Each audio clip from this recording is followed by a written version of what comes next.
Hello everyone, welcome to picture story. हर एक तस्वीर न जाने कितनी खामोशियाँ लेके बैठी है। हर एक तस्वीर न जाने कितनी खामोशियाँ, कितनी चुप्पी साधी बैठी है और कितने सारे राज अपने साथ लेके बैठी है। तो कोशिश है कि हर एक तस्वीर के पीछे की कहानी, वो उसके पास जो छुपी हुई जो भी वक्त था, जो भी लोग थे, जो भी हालात थे, सब कुछ को एक साथ बाहर लाने की कोशिश में ये पिक्चर स्टोरी की हमने शुरुआत की थी। अभी चल रहा है बिहार सीरीज़ की। बिहार सीरीज़ के पार्ट 4 है और ये लास्ट होगा। मैंने यहाँ पे कुछ पिक्चर्स ऐड कर रखे हैं, मोस्टली मिक्स्ड है। Some are from the temples, some are from the Nalanda university और the great Nalanda university, you can say. I always feel कि there is always more to the place. A place hides everything in itself, the people, the history, which makes it more fascinating.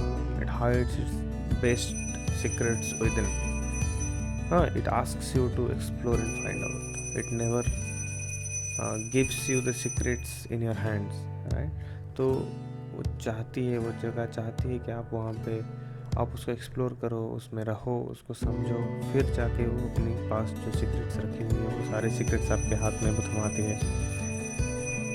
तो आपको उस place को visit करना पड़ता है, उसको जीना पड़ता है, तब जाके उसकी जो हिस्ट्री है, जो सीक्रेट्स हैं, वो सारे आपको मिलते हैं। देन जाके वो आपके हाथ में वो सारे दे देती है सीक्रेट्स अपने।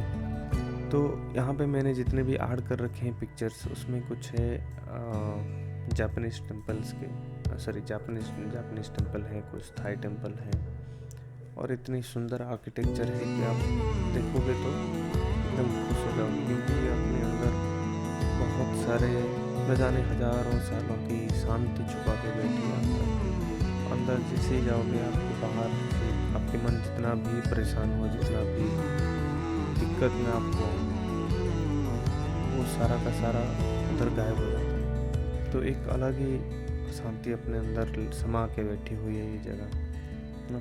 बाहर इतनी शोर है, इतने क्राउड है, अंदर जाते ही वो सारा का सारा जो है वो शांत हो जाता है एकदम। उसके साथ साथ मैंने यहाँ पे ऐड कर रखा है और कुछ पिक्चर्स जो कि मोस्टली हैं लॉर्ड बुद्धा के ऊपर, एक श्री जगन्नाथ टेम्पल की हैं, और एक मोस्ट इम्पोर्टेंटली महाबोधि टेम्पल के अंदर लॉर्ड बुद्धा की जो मूर्ति है उसकी भी पिक्चर मैंने यहाँ पे ऐड कर रखी है। जो मुझे सबसे अट्रैक्ट किया इसमें वो था कि नालंदा, हालांकि दूर है बहुत, आपको पहुँचने में टाइम लगेगा। जनरली हम लोग तो महाबोधि टेम्पल विजिट करने गए थे, मेरा दोस्त और मैं महाबोधि टेम्पल विजिट करने के लिए, उसके आसपास देखने के लिए गए थे। तो ऐसे ही मन हुआ कि चलो एक बार नालंदा होके आते हैं, क्योंकि हिस्ट्री तो बहुत सुना है हमने, बहुत इतिहास है उसके बारे में, कितने अटैक्स झेला इसने, महीनों तक जलता रहा वो लाइब्रेरी ना। तो एक बार देख के आ जाते हैं। तो हम लोग जैसे ही पहुँचे नालंदा यूनिवर्सिटी देखने, एक मज़ेदार वाक़या वहाँ पर हुआ कि हमको पता नहीं था कि नालंदा के बारे में बहुत कुछ। बाहर जो ASI की बोर्ड लगा हुआ है उसमें वो क्लियरली उसमें लिखा हुआ है कि यूनिवर्सिटी कैसी होती थी उस टाइम में, है ना। और उनके सिलेक्शन प्रोसीड्योर तो सुन के हम लोग का होश उड़ गया। अभी तो हम लोगों का एंट्रेंस हो रहा है, वाइवा हो रहा है, तो वहाँ पे तो सिर्फ वाइवा ही था। कोई भी आए तो उनके जो गेट कीपर्स थे वो भी इतने नॉलेजेबल थे और इतने इंटेलिजेंट थे, वो खुद ही क्वेश्चन कर लेते थे उनके जो पीपल्स जो भी आते थे उनको वो फर्स्ट राउंड में ही सिलेक्ट वहाँ पे कर लेते थे, फिर डिसलेक्ट कर लेते थे बेस्ड ऑन सम क्वेश्चंस। तो उनके गेट कीपर्स ही उतने नॉलेजेबल थे, और उनके जो आचार्य थे, जो टीचर्स थे, उनके प्रोफेसर्स थे, वो तो उनकी तो बात ही अलग है, उनको छोड़ो। तो बताया जाता है कि हर तरीके की मेडिसिन और ऐसी बहुत सी फिलोसॉफिकल बहुत सारे बुक्स वहाँ पे रखी हुई थी। पर अभी तो वो एकदम खंडहर दिख रहा है। पर ASI की कहना ये है, और लोकल लोगों के भी यही कहना है कि नालंदा के अभी कुछ ही पार्ट डिस्कवर हुए हैं, अभी तो मोर टू गो, अभी बहुत सारा है जो अभी डिस्कवर होना बाकी है, जो कि अभी भी मिट्टी के नीचे दबा हुआ है। पर सारा एरिया कोई लोग डिस्कवर मतलब आर्कियोलॉजिकल सर्वे जो है वो सारा एरिया को कवर अभी तक नहीं कर पाए, और भी बहुत सारे एरिया जो है वो ऐसे निकलेंगे, है ना। मतलब वैसे अभी के हम लोग आर्किटेक्चर देखते हैं, उस टाइम के भी आर्किटेक्चर आप देखोगे जितना भी अभी बचा हुआ है ना, लाल ईंटें की बनी हुई जो उनकी जो दीवारें हैं, उनके एंट्रेंस हैं, उनके पढ़ाई करने का जगह, उनके हॉस्टल हैं, है ना। तो उसको देखते ही एकदम मन में आता है कितनी एडवांस हम लोगों की सभ्यता थी उस टाइम में, है ना, कितने नॉलेजेबल थे हमारे एंसेस्टर्स। पर वो वक्त के साथ इतने एक्सीडेंट के चलते ख़राब हो गया है एकदम, उसकी तो हालत ही अभी बहुत ख़राब है। चलो ASI के थ्रू कुछ तो अभी मिला है हम लोगों को सेलिब्रेट करने को कि हाँ हमारे पास ये चीज़ पहले थी करके, है ना। पढ़ोगे तो उसमें भी बहुत सारे डिटेल्स में लिखा हुआ है, ASI की जो बोर्ड है उसमें बहुत सारे डिटेल्स मेंशन है।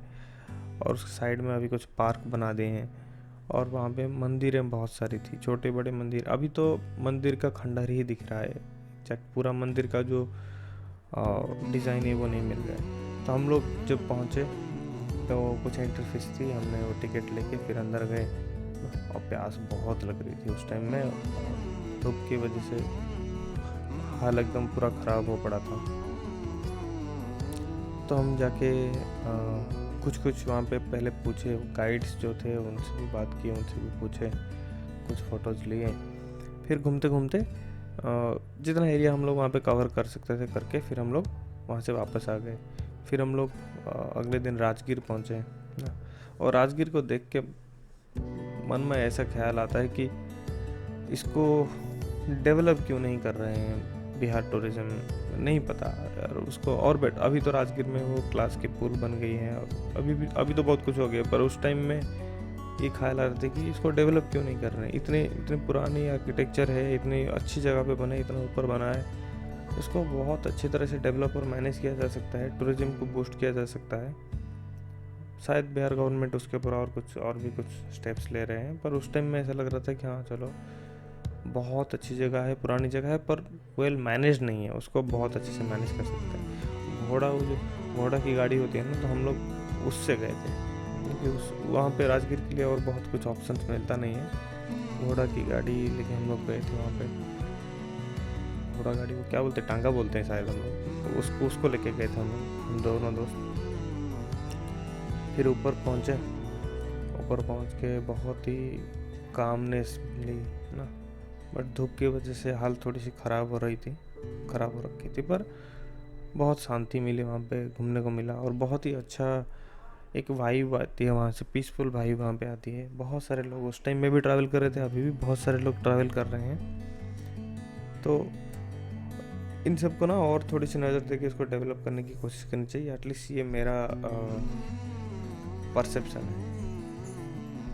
इसी के साथ हिडन जेम्स ऑफ बिहार की से पार्ट 4 को कंप्लीट करते हैं और बिहार सीरीज़ को भी कंप्लीट करते हैं।